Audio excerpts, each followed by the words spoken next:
안녕하세요. 2018년도 6월 토익 예상문제 특강 파트 7 이명진입니다. 오늘 제가 준비한 단일 지문 소개는 한동안 다루지 않았던 온라인 챗 디스커션이 들어있고요. 첫 번째로 우리가 다뤄볼 거고, 그 두 번째 애드버타이즈먼트 광고, 그리고 세 번째 인보이스 송장, 이렇게 다양하게 준비해봤습니다. 제 강의 듣기 전에 미리 문제 푸시는 거 잊지 마시고요. 14분 정도, 문제가 14개니까 좀 더 시간 욕심내고 싶으신 분들은 12분 정도에 풀어주시면 되겠습니다. 단일 지문 푸는 법 잠깐만 말씀드릴게요. 왜냐하면 여기서 제가 얘기하는 게 2중, 3중까지 연결되는 부분이 있기 때문에 간략하게 소개를 드릴 건데 먼저 순서를 좀 알려드릴게요. 지문의 속성을 파악한다, 이 부분이죠. 온라인 챗 디스커션. 두 번째는 지문의 기본 정보를 파악하는데 보통은 이메일이 많잖아요. 이메일 같은 경우는 수신자, 발신자, 제목 같은 것이 기본 정보라고 할 수 있겠고, 광고 같은 경우는 제목이나 첫 줄의 캐치프레이즈 같은 거, 그러니까 이 지문의 제목 또는 수신자, 발신자 아니면 굵은 글씨들, 이런 게 기본 정보라고 할 수 있겠습니다. 그리고 세 번째는 이렇게 기본 정보만 파악하시고요. 퀘스천으로 바로 내려가시는 거예요. 그래서 퀘스천 넘버 1을 읽는데 이때 중요한 건 문제만 읽고요. 문제 속에 키워드를 찾아내시고 보기는 읽지 않는 거예요. 자, 보기를 읽으면 일단 시간이 오래 걸리고 두 번째는 눈에 익숙하기 때문에 내가 본문에서 봤던 단어인지 아니면 나중에 문제 풀 때 이게 보기에서 봤던 단어인지 은근 헷갈려요. 우리가 시간을 앞다투는 싸움에서 그런 필요는 할 필요가 없다는 얘기죠. 그런 수고는. 그래서 지금 첫 번째 퀘스천 넘버 1 읽은 상태에서 보기는 읽지 않고요. 문제를 어떤 친구들은 1, 2, 3 이렇게 같이 읽어놓는데 그러지 마시고 첫 번째 문제를 읽고 본문 가서 답 찾고 보기, 선택 이렇게 하는 방식으로 그 다음 2번으로 내려가는 경우 이렇게 하는 게 좋을 것 같아요. 왜냐하면 제가 해봤는데 선생님 저는 기억력이 너무 좋고 집중이 잘 돼서 문제 1, 2, 3 다 읽고 들어와도 상관이 없어요 라고 하는 분들은 괜찮은데 저 같은 경우는 1번 문제, 2번 문제, 3번 문제 미리 읽어놔도 나중에 문제 풀면서 또 한 번 읽게 되더라고요. 그러니까 그런 시간 낭비를 좀 버리자는 차원에서 문제는 하나씩 읽고 접근하는 게 좋겠습니다. 그리고 이제 정답을 고를 때 중요한 건 본문에서 봤던 같은 의미를 지닌 다른 단어가 답이라는 거 명심하셔야 됩니다. 만약에 시간이 없다면 내가 본문에서 봤던 단어들로 이루어진 보기는 오히려 소거하는 게 더 정답률을 높이는데 도움이 된다고 감히 말씀을 드립니다. 그리고 이제 다음 문제로 넘어간다. 이게 기본적으로 문제 푸는 방법입니다. 퀘스천 넘버 1에서 4. 제일 처음에 1번 온라인 챗 디스커션 확인하시고 두 번째는 제목 같은 거 제가 읽으라고 했는데 이렇게 온라인 챗 디스커션 같은 경우는 제목이 없잖아요. 그럼 제목이 없을 때는 그냥 첫 대화문 알겠죠? 이렇게 읽어주시면 되겠습니다. 그래서 저는 지금 첫 번째 대화를 읽으려고 하는데 이 제이슨 리라는 사람이 뭐라고 얘기했냐면 우리가 어제 만났을 때 뒤에 나오는 Jensen's Venue 이게 업체 이름 같죠? 대문자니까. 근데 이 venue라는 단어 속에는 모임이라는 뜻이 들어가 있어요. 그러니까 이 업체는 모임을 어떤 행사를 주최하게 하는 업체이다라고 생각하시면 되겠고, 자, 그 업체에 대한 준비가 거의 끝났었어. 근데 What's the latest? 가장 최근 일은 어때? 그러니까 뭐가 업데이트된 내용이야? 지금은 어떻게 진행되고 있어? 라는 표현이겠죠. 그래서 지금 어떤 업체에 대한 준비가 진행되고 있다가 지금은 어떠니라고 화두를 던진 내용을 여러분 읽으셨고요. 이렇게 기본 정보 파악 단계에서 온라인 챗 디스커션은 대화는 인원수가 몇 명인지 확인하는 게 굉장히 좋아요. 이게 뭐 2명인지 3명인지 4명인지. 왜냐면 사람 이름을 미리미리 알아놔야 이게 몇 명 간의 대화이구나. 그래서 나중에 문제에 등장하게 될 이름하고 연결 빨리빨리 해놔야 되잖아요. 그래서 인원수 파악하시고 두 번째 인물 간의 관계는 지문을 읽으면서 해야 되는 거죠. 그 안에서 대명사 같은 거 잘 따라가셔야 돼요. 대명사 무시하고 읽었다가 나중에 또 따라가서 찾아가서 읽으려면 우리 시간이 또 오래 걸리니까 대명사 미리미리 확인하는 이런 습관 들이시기 바랍니다. 그래서 지금 보니까 4명 정도가 대화를 하고 있군요. 그리고 첫 번째 문제, What type of industry? 어떤 업계에서 스피커들이 가장 아마도라는 부사죠. Likely, 추론 문제입니다. 아마도 어떤 장소에서 일할 것 같아? 이런 추론 문제는 답이 급격하게 이렇게 눈에 띄지가 않아요. 보통은 전반적인 내용을 읽고 나서 답을 찾을 수 있는 경우가 많기 때문에 어디서 얘네가 일할 것 같니? 그럼 읽어와야 아는 거니까 이런 전반적인 내용을 묻는 문제들은요. 지문을 다 읽고 푸는 게 좋아요. 특별히 뭐 키워드가 없잖아요. 그죠? 얘네 그냥 어디서 일하는 것 같니? 이런 내용이니까. 그래서 1번 문제 저희 넘기기로 하고 자 2번 문제로 넘어갑니다. 2번 문제는 키워드가 보이죠? 도대체 문제가 뭐니? 자, 그러면 여러분이 지금 키워드가 부정적이니까 본문에서 부정적인 단어가 나올 때 이게 2번의 답의 근거가 될 수 있겠구나 라는 생각을 할 건데 문제가 영리하면 어떠냐면요. 보기에 다 부정적 단어가 들어가 있어요. 여기 wrong, 여기 cancel, delayed. 그죠? 다 부정적 단어인데 어떤 좀 쉬운 문제는요. 보기에 부정적 단어가 몇 개 없는 경우가 있어요. 뭐 2개라든가 이러면 긍정적 단어만 들어있는 보기들은 제하시고 빨리빨리 답을 찾을 수 있겠죠. 근데 이 문제는 굉장히 영리한 문제예요. 그래서 부정적 단어가 들어가 있으니까 본문하고 연결해서 풀어주시면 되겠습니다. 자, 그러면 본문을 부정적 단어만 보면서 읽는 게 아니라요. 처음부터 쭉 읽어 내려가셔야 돼요. 왜냐하면 전반적인 내용을 묻는 문제가 반드시 존재하기 때문에 내가 아무리 부정적 단어를 찾아야겠다라고 생각을 해도 처음부터 축축축 읽어나가는 거. 이게 키포인트가 되겠습니다. 그래서 저희가 읽을 건데 이 내용을 다 이렇게 읽게 되면 머리에 남는 게 없잖아요. 보통 우리가. 왜? 뇌로 읽어야 되는데 눈으로 읽는 경우가 많잖아요. 그래서 눈으로 읽으시는 분들을 위해서 내가 어떤 단어에 포인트를 주면서 읽으면 답을 찾을 때 더 도움이 될까 하는 단어들을 좀 미리 알려드릴게요. 자, 키워드가 가장 큰 힌트를 주는 단어예요. 답을 찾을 때. 그래서 제가 앞으로 이런 단어들을 키워드라고 할 건데 보통 고유명사, 그 이유를 말씀드리면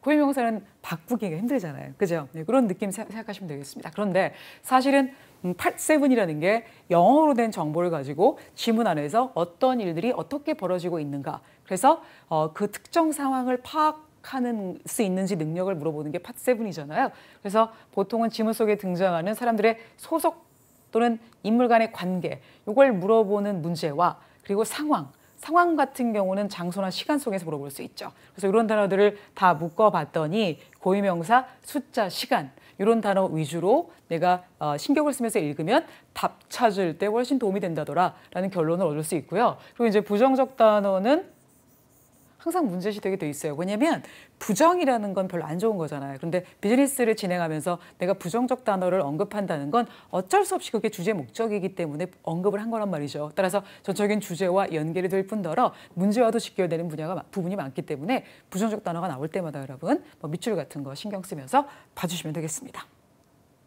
자, 그래서 저도 지금 시간 표시했죠. 아까 우리가 살짝 읽긴 했지만 어제 존슨 베뉴에 대한 모든 준비가 거의 끝났었는데 지금은 어떠니? 라고 물어보고 있어요. 자, 그 다음 내용 잠깐 읽어보시면 쉰먼트 컴퍼니가 사실은 be supposed to 부정사, 뭐뭐하게 되어 있다. 슈도와 같은 느낌이죠. 어제 모든 베이스의 꽃병이에요. 게스트 테이블을 위한 모든 베이스 꽃병을 오늘 아침까지 보내기로 되었으나 but 부정적 단어죠. 그래서 제가 지금 고유명사, 숫자, 시간, 부정적 단어까지 키워드 처리한 걸 노란색 표시해 놓았습니다. Heavy storm이 어젯밤에 폭풍이 is impacting the shipping schedule. 지금 선적 스케줄에 영향을 주고 있다라는 뜻이에요. 그럼 뭐가 문제야? 지금 storm이 어제 와가지고 선적이 좀 늦어지고 있다. 이런 얘기를 할 것 같지요. 따라서 문제가 뭘 것 같니? 라는 표현에 페이랑 상관이 없고 두 번째는 잘못된 주소 역시 아니고요. 세 번째는 미팅이 취소가 됐다. 아니죠. 네 번째 선적이 딜레이가 되었다. 그래서 정답 몇 번? D번 이렇게 볼 수 있겠습니다. 좋아요. 자, 그러면 3번 문제 가겠습니다. 단락이 특별히 없으니까 그냥 내가 해당하는 문제의 답을 찾은 순간에 멈추시고 바로 다음 문제 가시면 돼요. 그리고 다음 문제의 키워드를 찾은 다음에 아까 읽었던 부분에서 다시 시작하는 거죠. 멈췄던 부분에서. 좋아요. 이렇게 갈게요. 그러면 미스 스위프트라는 사람은 다음 행동으로 무엇을 할 것 같니? 라는 표현이죠. 그러면 미스 스위프트가 나라고 얘기한 부분을 찾으시면 되겠죠. 좋습니다. 자, 그러면 미스 스위프트의 단어를 찾아갈 건데 일단 아까 읽었던 부분 다음부터 읽어보면 Did you update them yet? 그랬어요. 내용이 뭐였냐면 좀 아까 어젯밤 폭풍이 스케줄에 영향을 주고 있다. 그랬더니 다음 사람이 Did you update them yet? 이렇게 했어요. 업데이트가 어떤 뜻이냐? 뭐뭐를 갱신하다 이 뜻이죠. 그래서 우리가 우리의 소프트웨어를 갱신할 시간이야 라고 쓰기도 하지만 뒤에 사람을 넣어서요. somebody를 넣어서 뭐뭐에 대해 최신 정보를 제공한다 이런 뜻이 돼요. 누구누구에게. 그래서 지금 예를 들면 나는 어제 사무실에 전화했어. 그 사무실 사람들에게 그날 어떤 일이 있었는지에 대해 얘기해 주려고 라는 뜻이 되겠죠. 그래서 뒤에 사람 나올 수 있다는 거. 그러면 지금 내용이 Did you update them yet? 그랬어요. 그럼 너 고객들한테 얘기했니? 라는 표현으로 볼 수 있겠죠. 그랬더니 뭐라고 했냐면 에이미가 No, I was waiting to hear from the shipping company. 아니, 아직 얘기 안 했어. 일단 선적회사에서 뭐라고 얘기하는지 들어보려고. 그래서 앤서니, 너가 좀 Can you follow up? 뒤에 얘기 좀 해줄래? 그랬을 때 앤토니가 내가 1시간 전에 드라이버, 쇼핑 컴퍼니 드라이버들과 얘기했는데 걔네가 뭐라고 하냐면 날씨가 좋아서 They are on the road now. 이제 운전 중이래. 움직이고 있대. 그러니까 in the next hour, 1시간이나 그 정도, or so, 그럼 정도란 뜻이에요. 그 정도의 모든 걸 가지고 도착할 것 같아 라고 얘기하고 있습니다. 자, 그랬더니 에이미 스위프트가 Okay, I will tell them 그랬어요. I will tell them. 내가 그러면은 고객들한테 얘기해 줄게. 우리가 the work를 내일 아침까지, 늦어도 내일 아침까지는 맞춘다고. 그러니 우리 고객 검토 회의를 내일 아침 9시까지 미뤄보려자. 이렇게 얘기했어요.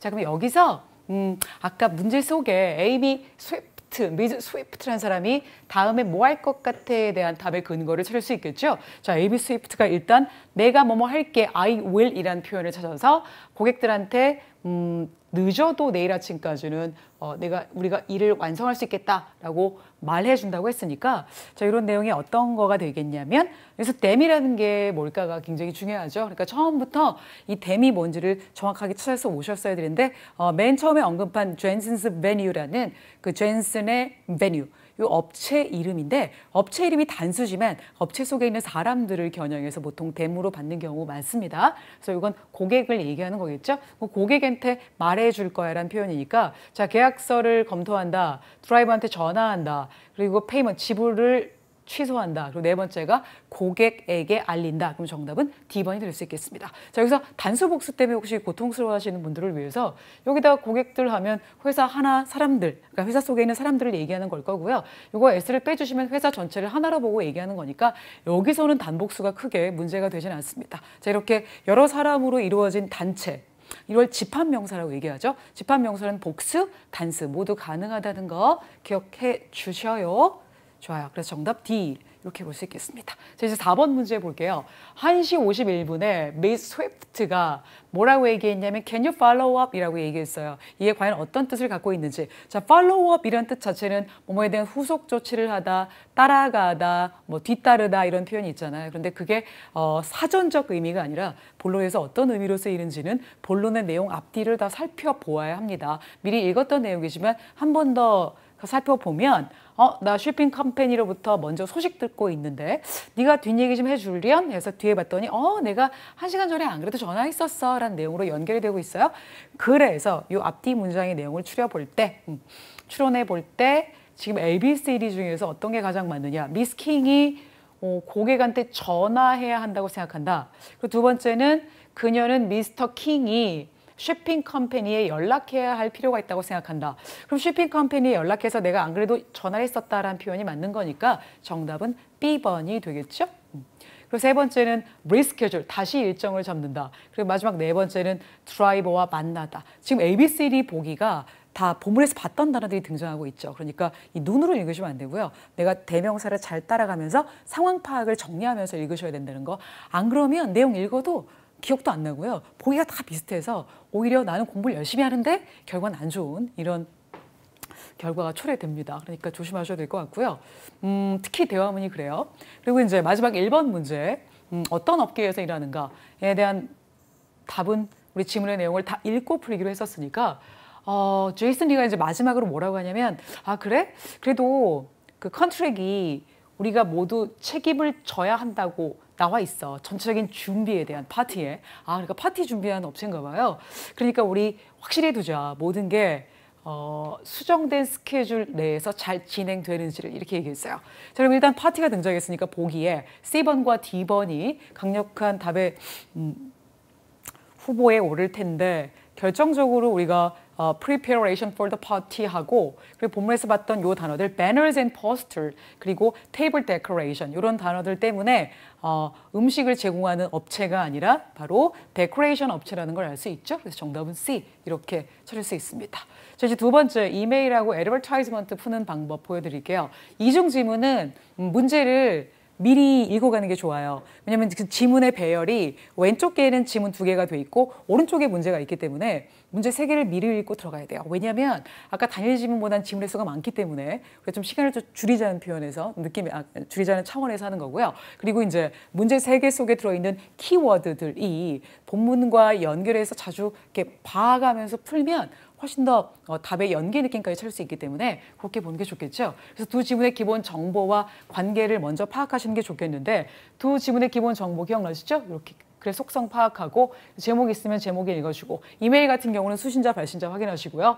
그리고 문제 읽을 때 3개 먼저 읽고 지문 1개 읽는 거로 우리 하도록 합시다. 그러니까 만약에 문제가 1, 2, 3, 4, 5 이렇게 있다. 그럼 3개 미리 읽고 첫 번째 지문 공략하고 그리고 나머지 2개 읽고 두 번째 지문 공략하고 이런 식으로 문제를 풀자는 얘기죠. 왜냐면 지문이 2개고 시간은 한정돼 있으니까. 자. 현재 두 지문의 연계 가능성, 이게 이제 단일 지문에 없는 건데요. 두 지문을 연계해서 푸는 문제들이 분명히 나온단 말이죠. 적어도 한 문제가 나오고 많게는 2문제까지 나옵니다. 자, 그런데 내가 어떻게 연계 문제에 대한 느낌을 받느냐라는 것은 보통은 불정확하거나 불충분한 표현들이 있어요. 분명히 내가 답의 근거를 찾았는데 답이 없어. 그럴 땐 연계 문제로 풀어야 되는구나라고 감이 오게 된다는 얘기인데 제가 이따 보여드릴게요. 근데 보통 연계 문제는요. 어려워하실 게 아니라 굉장히 짧은 키워드, 육하 원칙에 근거하는 고유명사 숫자, 절대 키워드들로 이루어져 있기 때문에 굉장히 문제가 쉬워요. 물론 어려운 문제도 있습니다만은 대부분의 연계 문제가 그렇고 또 하나는 문제가 뒤쪽에 위치해 있기 때문에 보통 뒤쪽으로 가면 우리 당이 떨어지잖아요. 인내심이 떨어지고. 그래서 뒤쪽 문제는 많이 맞출수록 점수가 올라가요. 왜냐하면 토익은 상대평가이기 때문에 그쪽으로 갈수록 점점 문제에 대한 어떤 인식력이 좀 떨어지니까 내가 이 문제를 많이 맞추면 성적이 올라간다고 생각하시면 되겠습니다. 그래서 연계 문제를 잘 풀자. 그래서 저는 문제 풀 때 8-7에서 싱글, 2중, 3중 이렇게 있으면 보통은 2중, 3중부터 먼저 풀고 나중에 싱글 가자 이렇게 얘기해요. 왜냐하면 싱글의 마지막 지문이 제일 어렵거든요. 그래서 누구나 많이 틀리는 지문을 나도 틀리면 점수가 떨어질 일은 많이 없잖아요. 그러니까 그런 방식으로 풀어주시면 되겠습니다.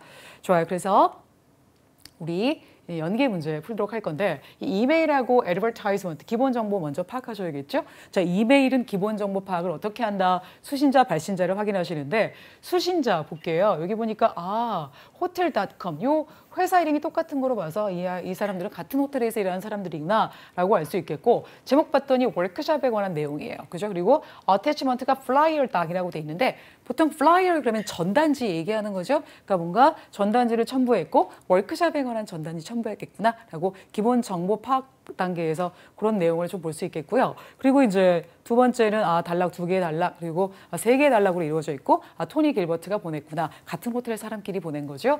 그리고 두 번째 지문은 아까 그 플라이어를 첨부했다고 했잖아요. 그런 내용 같아요. 그죠? 봤더니 마케팅 인 디지털 시대.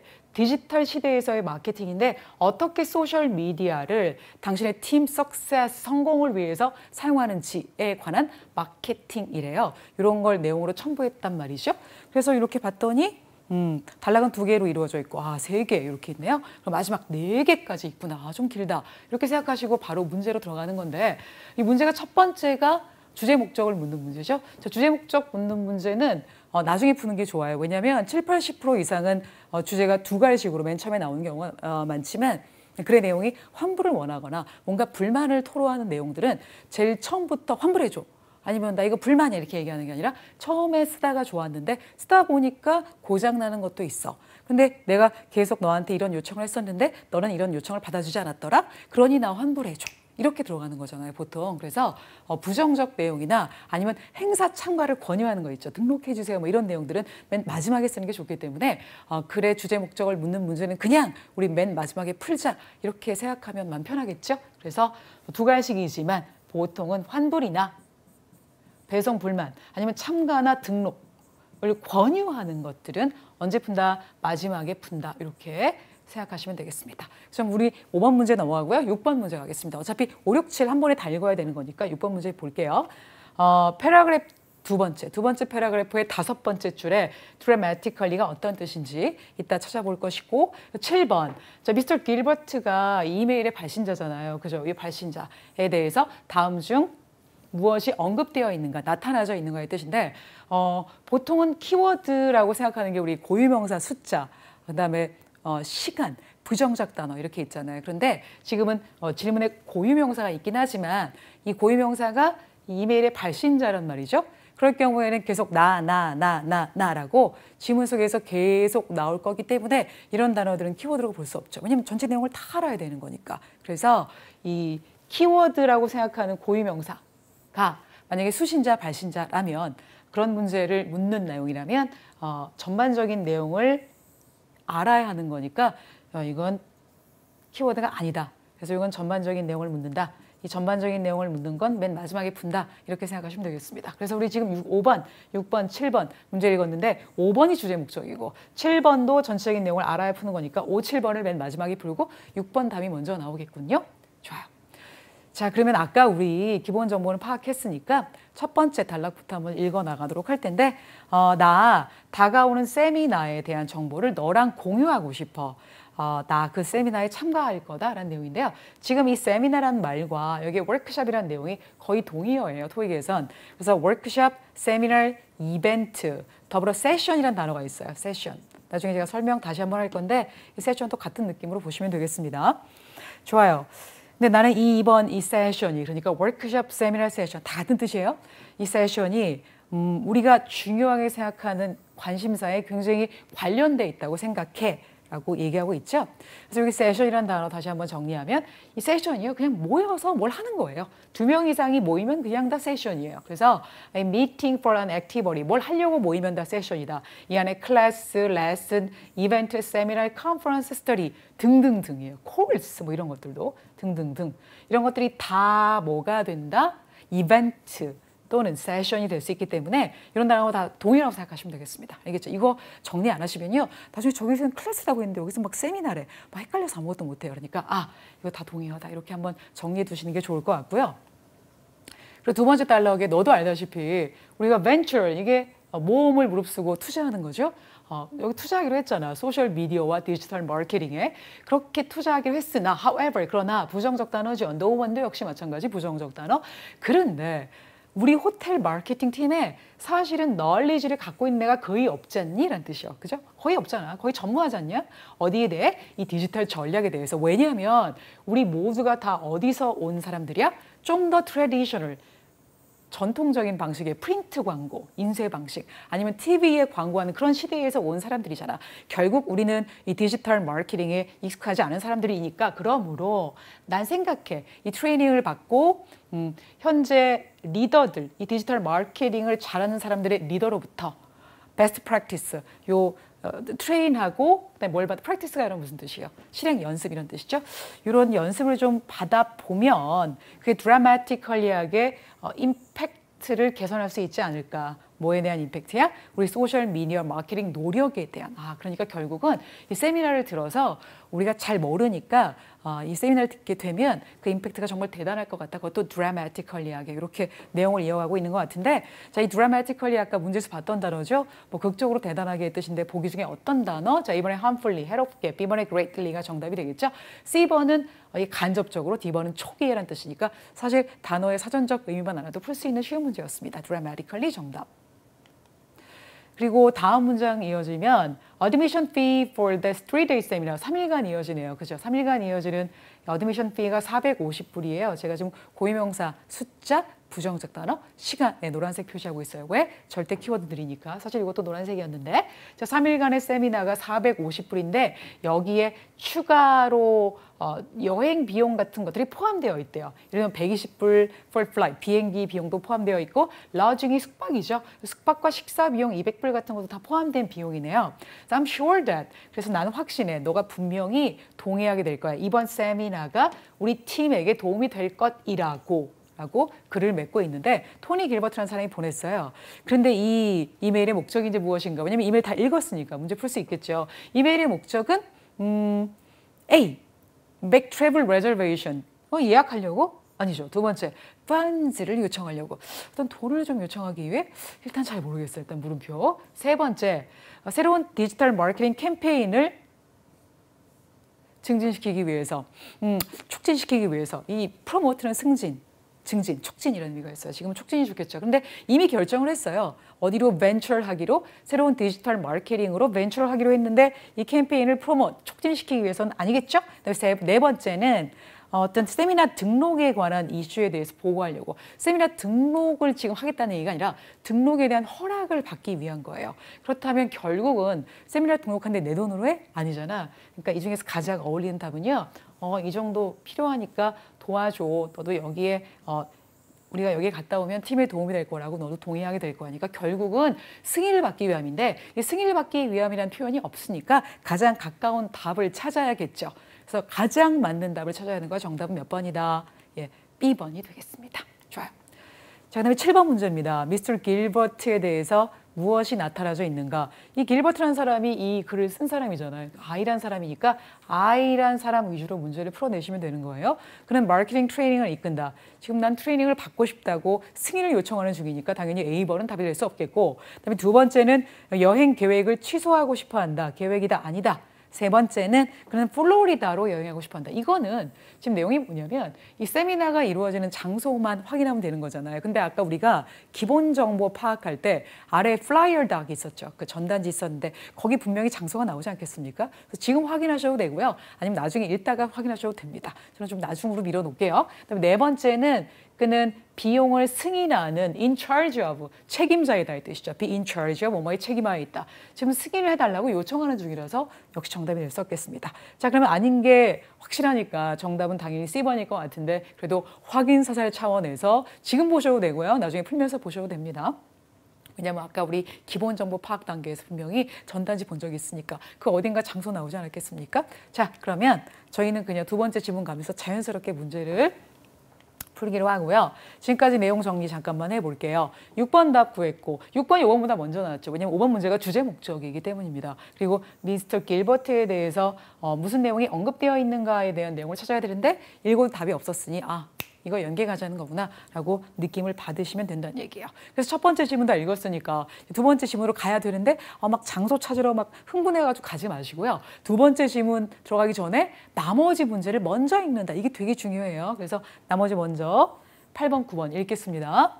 자, 8번 문제. 미스터 길버트는 세미나에 관해서 어떤 점을 misunderstood, 잘못 이해했습니까? 요 M자가 노란색.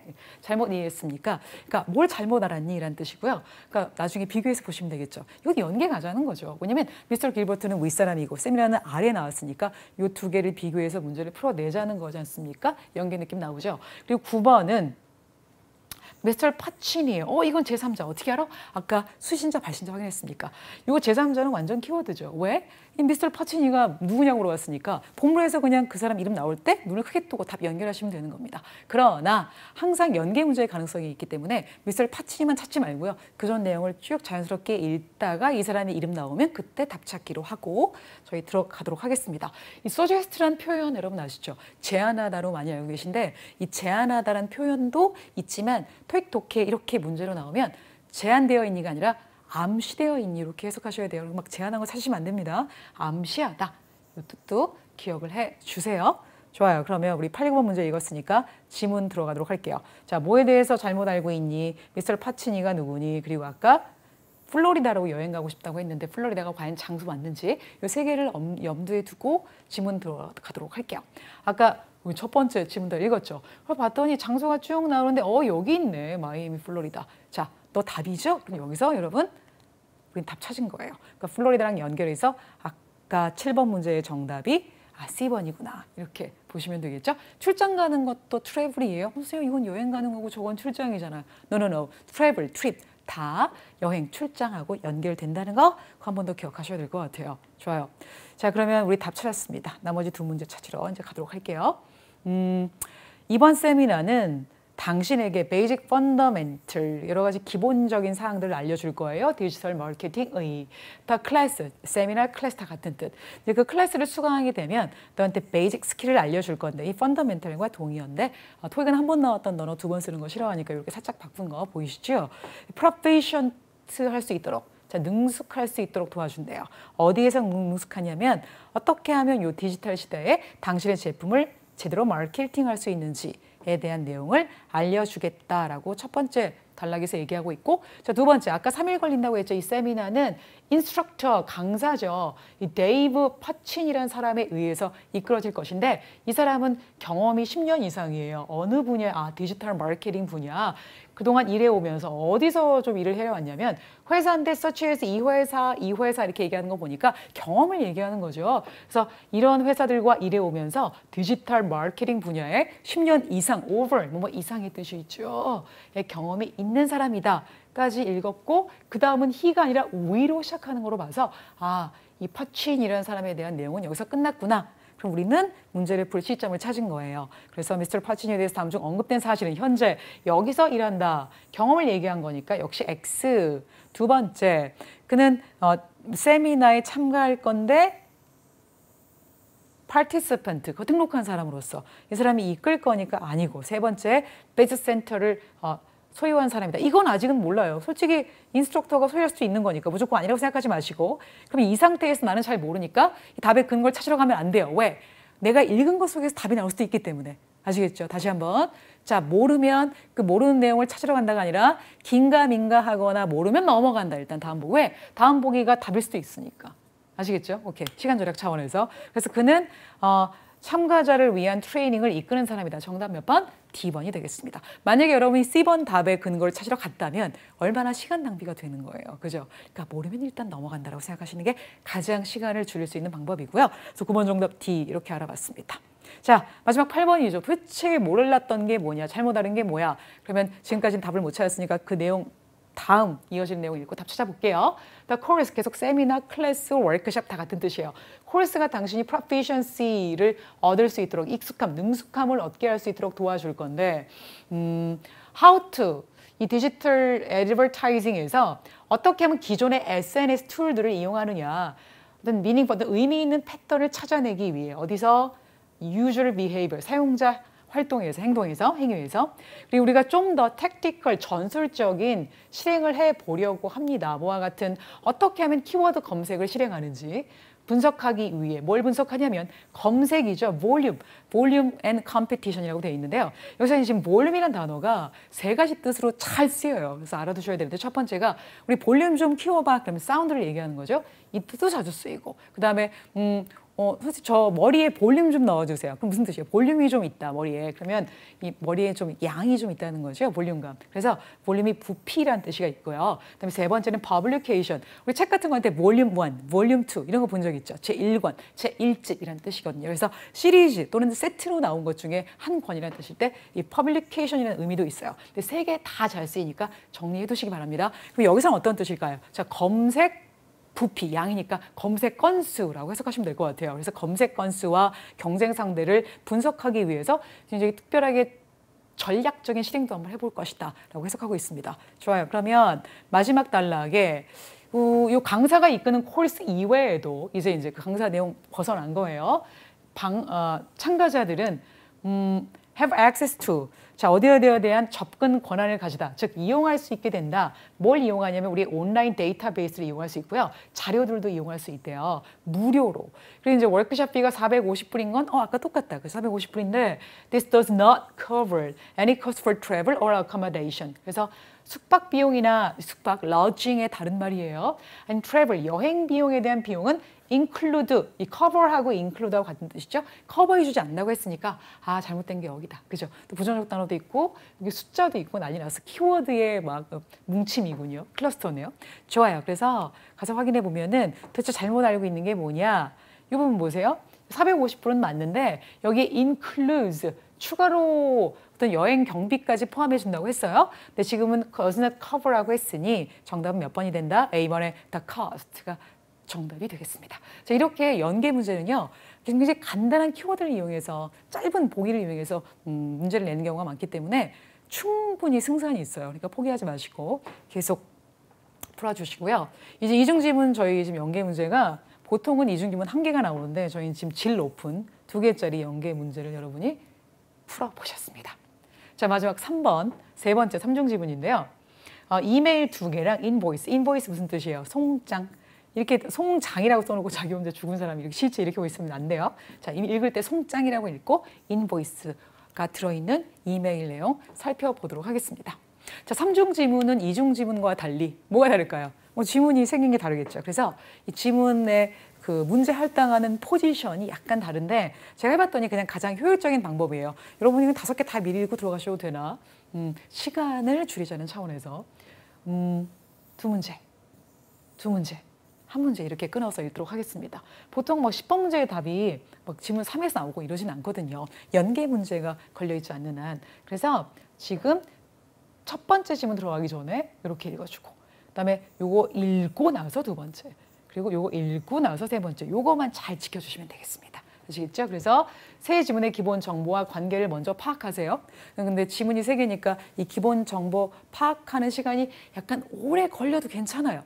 그러니까 너무 막 빨리 해야 된다 이런데 강박관념 가지 마시고, 먼저 기본에 충실해야 문제가 풀리는 거니까 이 관계 파악할 때 좀 시간이 걸려도 괜찮습니다. 두 번째, 지문을 읽기 전에 문제를 먼저 읽는다 말씀드렸죠. 두 개 하나 나눠 읽으셔도 되고 뭐 이렇게 읽으셔도 되는데 저는 둘 하나를 좀 선호하는 편이고요. 최소 연계 문제가 2개 이상이에요. 2개. 뭐 이렇게 1, 2가 연결될 수도 있고 2, 3이 연결될 수도 있고 아니면 1, 3이 될 수도 있고, 그리고 심지어는 1, 2, 3 연결되는 경우도 봤습니다. 저 많이 나오지는 않지만. 그리고 다음 지문으로 가기 전에 반드시 전 지문을 완독한다. 그러니까 예를 들어서 지금 10번하고 11번에 대한 답을 이미 여기서 구한 거야. 그리고 이제 12번 문제를 읽었더니 지문 2에 따르면 이렇게 나와. 그러면 보통은 정신을 놓고 있으니 이 지문 2에 따르면을 보고 바로 지문 두 번째로 갔다가 망하는 거예요. 왜? 여긴 안 읽었거든. 이 문제는 항상 연계 문제로 남겨놓는 거기 때문에 그럴 경우를 대비해서 일단은 두 번째 지문을 가기 전에 첫 번째 지문을 무조건 완독하셔야 돼요. 알겠죠? 내가 원하는 답을 이미 첫 번째 지문에서 구했다 손 치더라도, 오케이? 그게 제일 중요합니다.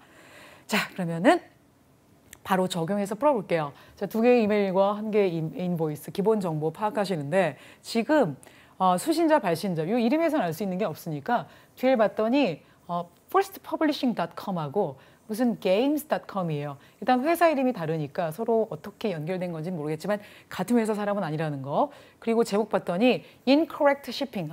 이거 거래 관계가 있는 고객과 그리고 업체 관계구나 라고 볼 수 있겠고요. 그리고 첨부된 게 인보이스, 송장이 첨부가 되었네요. 그리고 Dear Miss Raymond, 그래서 아까 봤던 이 이름, 그죠? 레이몬드라는 사람의 그 수신자로 해서 시작되는 내용을 보고 계십니다. 1개의 단락으로 이루어져 있고요. 그리고 바로 인보이스가 나오네요. 그죠? 인보이스에 봤더니 to, Barnes Games, 그리고 from First Publishing. 아까랑 좀 반대로, 그죠? 아까는 본문에서는 이 사람이 보내는 사람이고 이 사람이 받는 사람이었는데 보겠습니다. 그래서 이렇게 인보이스가 이루어져 있고요. 그리고 세 번째 지문은 역시 이메일이죠. 이메일 봤더니 아까 보낸 사람이 주고받는 거 맞아요? 요거 확인하셔야 돼요. 어떨 때는 A가 B한테 보내고 A가 C한테 보냈는데 요 B, C 예문이 나온 경우도 있거든요. 그러니까 확실하게 확인하시고요. 그리고 이제 제목 봤더니 automatic reply. 이게 여러분 뭐죠? 누군가 이메일을 보내면 답장을 자동으로 보내게 되어 있는 거죠. 내용 읽지 않고라도. 그래서 RE가 뭐의 준말이에요? regarding의 준말입니다. 뭐뭐에 관하여라는 뜻이죠. 그래서 서브젝트의 다른 표현을 보시면 되겠습니다. incorrect shipping. 지난번에 너가 보냈던 incorrect shipping에 관하여니까 이건 보통은 답장일 때 이렇게 표현이 되는 경우가 있습니다. 괜찮으시죠? 좋아요. 기본 정보 저희 지금 파악하는 중이니까 여기까지만 읽을게요. 그리고 나서 맨 마지막에 줄리아 레이몬드라고 이제 이름이 딱 나와 있어요. 좋습니다. 그러면은 우리 문제 2개, 하나 이렇게 나눠 읽기로 했었죠? 2개 먼저 읽어볼게요. 어떤 정보를 미스터 킹이 요구하는가? 이 미스터 킹이 누구였습니까? 첫 번째 이메일을 쓴 사람이에요. 그래서 거기서 I로 표현이 되겠죠. 그래서 이 사람이 어떤 정보를 요구하는지 알아두셔야겠고, 두 번째는 첫 번째 이메일에서 place가 어떤 뜻인지, 문맥에서 어떤 뜻을 갖고 있는지 보도록 하겠습니다. 아까 우리 기본 정보 확인했으니까 바로 본문 넘어갈게요. 우리 지금 나라고 한 사람이 뭘 요청했는지를 찾아야 하는 거 염두에 두셔야 됩니다. 내가 너 선정물, 배송한 물건을 받았거든. 그리고 오더 넘버가 저렇게 돼 어젯밤에. 근데 내가 하나의 found out, 하나의 아이템을 찾아냈거든. 근데 we did not, 우리가 근데 주문한 게 아니야. 부정적 단어. 아까 내가 주문하지 않은 물건이 어젯밤 배송된 선정물에 들어있는 거군요. 근데 그게 땡땡 월게임. 그 물건 이름이 월게임이구나 라고 여러분 표현한 거 보고 계시는 거예요, 지금. 그럼 여기서 place란 단어가 아까 11번에 키워드로 나왔었잖아요. 이 place는 원래 뭐 장소, 명사로 쓰면 동사로 쓰면 놓다 이런 뜻이 있어요. 뭐 아니면 위치를 찾다. 그래서 지금 보기에 있는 이런 단어들 뭐 이 표현들 아니면 서브밋 주문하다 이 뜻도 있고요. 그래서 갖다 놓는 거니까 어떤 리턴의 느낌도 있을 수 있겠고. 그래서 보기 자체로는 사실 이 키워드에 약간의 의미를 갖고 있어요. 조금씩은 갖고 있기 때문에 문맥을 통해서 정답을 찾아야 하는데 지금 내용으로 볼 때 주문한 얘기 나오는 거 보니까 우리가 주문하지 않았던 아이템이 하나 들어있더라라는 내용이잖아요. 그러면 주문하다의 뜻을 갖고 있을 때 이 place가 place on order. 그러면 주문하다의 뜻이거든요. 이 place란 동사 대신에 put 써도 돼요. put on order. 아니면 submit 써도 같은 뜻이 됩니다. 요새 다 잘 쓰이는 표현이니까 같이 알아두시면 될 것 같고요. 자, 그래서 지금은 submit A번이 정답이 되겠죠. 그래서 place, submit 아니면 put on order 이렇게 기억하시면 되겠습니다. 이 주문을 하는 거예요. 주문을 받는 건 뭐예요? take, 끝. 그러면은 반대말이 들어가 있는 거네. 그죠? 그리고 또 하나가 납품하는 건 fill 이렇게 세트로 세 개까지 알아두시면 되겠습니다. 그래서 주문하다, 주문받다, 납품하다까지 정리해 두세요. 아까 여기까지 읽고 답 찾았으니 이어지는 부분 읽겠습니다. 내가 인보이스를 2번 체크했다? 그래서 내가 발견한 게 뭐냐면 내가 주문하지도 않은 이 물건에 대해서 자 이게 원 아이템이죠. 토익은 2번 쓰는 거 싫어하니까 같은 단어. 이 아이템에 대해서 내가 차지가 되어 있더만 즉 요금이 부과가 되었더만 그래서 나 120불 차액 원해. 그것도 완전 리펀드 되기를. 그러니까 차익만 돌려줘야 의미가 되겠죠. 그리고 내가 너네 웨브사이트에 가봤더니 뭐라고 명시가 되어 있냐면 부정적 단어서 제가 노란색 한 거예요. 잃어버리거나 아니면 손상되거나 아니면 잘못 온 아이템들은 익스체인지가 된다고 써 있더만 그리고 무료로 다 딜리버를 된다고 돼 있던데 당연히 무료로 해줘야죠. 그래서 내가 기꺼이 그 제품을 해주려고 해. 너네 보내줄게. 그러나 it's not clearly stated. 잘 명시가 안 돼 있던데 내가 어떻게 이 일을 처리할지 proceed, 일을 진행시키다의 뜻이라서 proceed to 그러면 어디로 나아가다. proceed with는 뭐뭐를 가지고 가는 거니까 진행시키다의 느낌으로 보시면 되겠습니다. 그러니까 알려줘. 세부사항을. 그러니까 뭘 알려달라는 거예요? 이게 바로 주인공이 요청한 사실인데 사실 알려달라는 건 내가 어떻게 이 잘못 온 제품을 return, 너한테 돌려보낼지에 대한 내용이겠죠? 그래서 10번 문제. 미스터 킹이 지금 요청한 내용은 인보이스 넘버 아니죠. 그리고 봐요. 한 아이템에 대한 환불이 어떻게 받아지는지. 환불을 원하긴 했어요. 근데 내가 알고 싶은 건 환불 방법이 아니라 리턴이 먼저잖아요. 그래서 리턴 방법을 물어보는 거니까 좀 B번에 빠지시면 안 됩니다.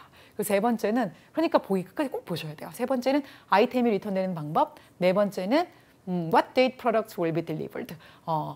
며칠 날짜에 제품이 배달될 것인지 라는 뜻이니까 정답은 몇 번이다? C번이 되겠습니다. 그럼 맨 마지막에 please let me know. 요 뒤에 표현을 보면 되겠죠. 결국은 알고 싶은 건 please let me know니까 the detail. 근데 문제가 쉽지 않으니 앞에 내용을 알아야 하므로 내용을 전반적으로 읽어야 알 수 있는 문제들이었습니다. 정답 C. 답의 근거 보여드렸고요. 자, 그러면 저희 이제 10번하고 11번에 대한 답을 찾은 상태예요. 다 읽었으니까 인보이스 가야 되겠지만 미리 읽고 두 번째 지문 간다. 요거 명심해 주세요. 12번, 13번 문제 읽겠습니다. 도대체 뭐 어떤 아이템이 실수로 보내졌냐? 아까 내가 주문하지 않는 물건, 이게 이제 미스테이크로 연결돼야 되지 않겠습니까? 그런데 그 물건 이름을 얘기하지 않고 one 아이템 그랬어요. 그죠? 아니 정확하게 얘기를 해야 뭐가 잘못됐다고 얘기를 해야 되는데 그냥 한 가지 항목 벌써 느낌이 오죠. 아, 너 냄새 난다. 이런 느낌이에요. 그래서 아까 그 one 아이템이 120불 이란 말이에요. 그거 찾아서 내려가시면 될 것 같지 않습니까? 이렇게 보기가 되게 간단하고 얼마든지 키워드를 이용해서 풀 수 있기 때문에 연계 문제는요. 진짜 효자 문제예요. 그리고 13번 문제가 왜 미스 레이먼드는 미스터 킹의 리퀘스트 요청, 아까 알려줘라는 그 요청이 있잖아요. 왜 그걸 처리해 줄 수 없을까라는 내용이에요. 이거는 미스 레이먼드의 이메일을 봐야 되겠군요. 그래서 세 번째 지문을 봐야 풀 수 있는 문제겠죠? 좋습니다. 자, 그렇다면 인보이스 좀 더 내려가서 아까 봤던 거 이 퍼스트 퍼블리싱이라는 회사에서 이 바런스 게임한테 보낸 송장이에요. 그러니까 이 회사가 한 아이템을 잘못 받은 거잖아요. 그래서 봤더니 지금 여기 요 주소 나와 있고 이건데 어텐션이라는 거의 약자죠. 회사 소속인데 회사에 누가 봐주세요. 우리말로 누구누구 귀하, 누구누구 앞이라는 표현으로 보시면 되겠습니다. 그래서 for the intention of, 죄송해요. for the attention of 마이클 킹. 마이클 킹의 주목을 위해서 한마디로 이 사람 앞, 이 사람 봐주세요라는 뜻이에요. 정리해 두세요. 그래서 for the attention of의 뜻이고 앞으로 이런 표현이 나오면 그런 뜻이구나라고 기억해 주시면 되겠습니다. 이게 버벅대요, 선생님. 그래서 밑에 이렇게 표가 있는데 저 위에서 잘못 배달된 게 120불 그랬잖아. 여기 120불 찾으면 되겠네. 차액이 120불이면 당연히 아이템 넘버가 저렇게 되겠죠. 그럼 보기 중에 찾아주시면 되겠습니다. 그래서 이 문제의 정답은 여기 120불 디퍼런스 확인 한 번 더 하시면 D번이 된다는 거죠. 좋아요. 그래서 저희 여기까지 찾았어요. 첫 번째 연계 문제 찾았고 나머지 두 번째에서 이제 연계가 나오겠군요. 나머지 두 개에서 그러면은 현재 인보이스를 다 읽었습니다. 그리고 이제 13번 문제에 대한 답은 아직은 찾지 못했어요. 왜냐하면 이건 미스 레이몬드의 글을 읽어야 할 테니까. 그래도 우리는 마지막 지문 가기 전에 14번 문제 먼저 읽고 들어가야 한다는 거 역시 지키셔야 돼요. 그러면 미스터 킹은 앞으로 좀 있다가 아마도 누구한테 연락을 할 것 같니? 라는 뜻이죠. 그리고 밑에 봤더니 굉장히 간단한 키워드를 나왔어요. 그래서 이 문제가 아마 연계로 연결되지 않을까라는 느낌이 좀 오시죠? 좋습니다. 자, 그러면 우리 나머지 지문 이메일 읽어보도록 할게요. Thank you for your email. 이메일 보내줘서 고마워. 사실 근데 나 지금 사무실에 없다? Away. 지금 없다는 표현이니까 이것도 부정적 느낌에 들어가는 거죠. I'm not in the office하고 똑같은 뜻이에요. And checking email intermittently. 여러분, intermittently 무슨 뜻입니까? intermittent 그러면 이게 간헐적인 on and off예요. 했다가 못했다가 이렇게 뭔가 stop 했다가 then starts again 다시 한번 시작하고 이런 의미인데 간헐적으로 한마디로 이메일 체크할 수 있다. 내가 요날 돌아온다. 혹시 너가 뭔가 긴급하게 필요한 게 있으면 다음 사람들한테 연락해 이랬어요. 자, 그러면 왜 요청을 현재 처리할 수 없을까? 라는 뜻에 대한 답은 이 부정적 단어에 있겠죠. intermittently, 간헐적으로 라는 뜻을 잘 표현한 A번, B번, C번, D번 중에 찾으면 되겠죠. 현재 환불을 처리할 허락을 받지 못했다. 답될 수 없고요. 두 번째, shipping 어드레스를 갖고 있지 않다. 세 번째, 이메일에 대한 제한된 접근권을 가지고 있다. 한마디로 이메일 사용이 제한적이다. 정답 몇 번? C번 이렇게 볼 수 있겠죠. 좋습니다. 왜냐하면 그래서 이메일 체킹을 못한다고 했으니 이렇게 연결하는 게 좋겠고요. 최근에 해고당했다. 역시 답이 될 수 없겠죠. 그래서 away를 또 해고로 연결해서 이렇게 가시면 안 됩니다. 13번 문제의 정답 C번 이렇게 보시면 되겠습니다. 좋아요. 그러면 마지막 14번인데 이건 100% 연계네. 왜냐하면 문제가 지문이 3개인데 연계가 적어도 2개인데 지금 1개밖에 못 찾았잖아요.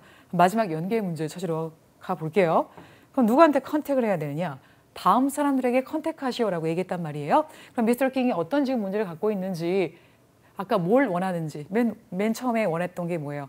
내가 잘못 온 제품을 다시 돌려보내고 싶은데 그죠? 선적할 방법을 모르겠다. 그래요. 그럼 뭔가 선적하고 관련된 return하고 관련된 표현이 좀 나와야 될 것 같은데 누구한테 연락을 해야 되냐 봤더니 these people 속에서 맨 마지막에 쇼핑과 관련해서는 이 사람한테 연락해라 이렇게 나와 있죠. 이 내용은 좀 쉬우니까 제가 해석을 좀 안 하겠습니다. 그래서 정답이 누구다? 이 첸이라고 되어 있네요. 그죠? 미스 첸인데 보통 미스하고 미스터를 다음에는요.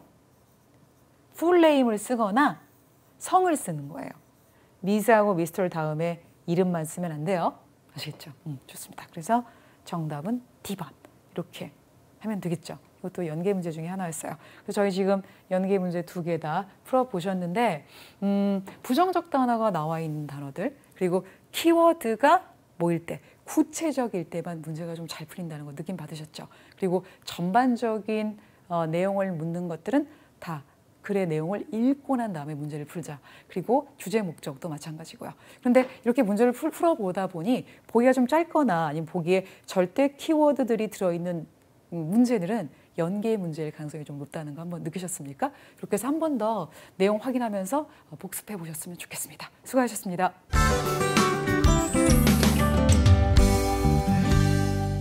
6월 토익 예상 문제 특강 잘 들으셨죠? 5, 6, 7. 근데 5, 6 같은 경우는 오답 노트 만들잖아요. 그런데 7도 2번, 3번 볼 수 있거든요. 그러니까 한 번 문제 풀고 던져버리고 이러시면 안 됩니다. 근데 요즘 제가 가장 많이 받는 질문 중에 선생님 제가 이번 달이나 다음 달에 시험을 보는데 도대체 분량을 어느 정도를 공부해야 됩니까? 라고 많이 질문들 하세요. 근데 제가 여러분들한테 이제 전문가 입장에서 말씀을 드리자면 무조건 많이 풀고 답 맞추고 넘어가는 것보다는 저는 이게 딱 좋은 것 같아요. 토요일이나 일요일 정도에 70분이면 70분 딱 시간을 잡고 RC 한 세트를 쫙 보는 거예요.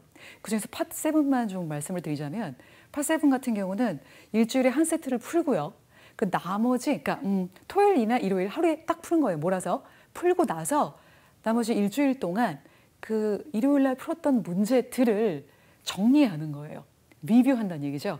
그래서 문장 다 해석해 보고 그리고 답의 근거도 찾아보고 그리고 모르는 어휘 싹 다 외우고 근데 이렇게 하려면 보통은 좋은 문제집이 좋겠죠. 아니면 우리가 지난 토익에서 공부했던 문제를 쫙 뽑으셔서 보셔도 좋습니다. 그러니 일주일에 한 번 정도는 한 세트를 풀되 그 일주일 내에 나머지를 다 복습하는 걸 진행하시라는 얘기예요. 자, 복습할 때는 처음에 답의 근거가 되었던 걸 다 확인하는 작업을 하셔야 됩니다. 물론 여러분이 맞췄던 문제도 당연하지만 틀린 건 더더욱 더 하셔야 되고요. 그리고 두 번째는 한국말로 입으로 소리내 가면서 한 번씩은 해석을 해보세요. 괜찮아요. 그런 시간을 들이셔야 됩니다. 내가 지금 급한데 그거 할 시간이 있을까? 그거 하는 게 좋은 거예요. 아시겠죠? 그렇게. 왜냐면 내가 눈으로 했을 때는 다 해석이 되는 것 같아. 근데 정작 이게 내가 아는 게 아니거든요. 그러니까 입 밖으로 소리 내어서 지문을 한번 풀로 해석을 해보시고 모르는 단어는 색깔을 칠해 놓으세요. 색깔 칠해 놓고 뜻을 바로 밑에 쓰면 안 돼요. 왜냐하면 내가 다음번에 볼 때 뜻이 써 있으니까 이것 또한 내가 아는 것 같은 착각을 불러일으키게 된단 말이죠. 동의 가능하죠? 그래서 뜻을 밑에다 적어 놓으세요. 따로 뭐 또 공식 만들 필요도 없고 시간도 없어. 그러니까 밑에 만들어 놨다가 다음번이라면 다음 주가 되겠죠. 다음 주에 다른 거 공부하기 직전에 한번 펴서 복습하는 정도로 하시면 되겠습니다. 일주일 동안 이렇게 충실히 제대로 난 기출 유형의 문제들만 여러분이 공부하셔도 실력 향상에 엄청난 도움이 될 거라고 저는 믿습니다. 아시겠죠? 그럼 저는 다음 시간에 뵐게요.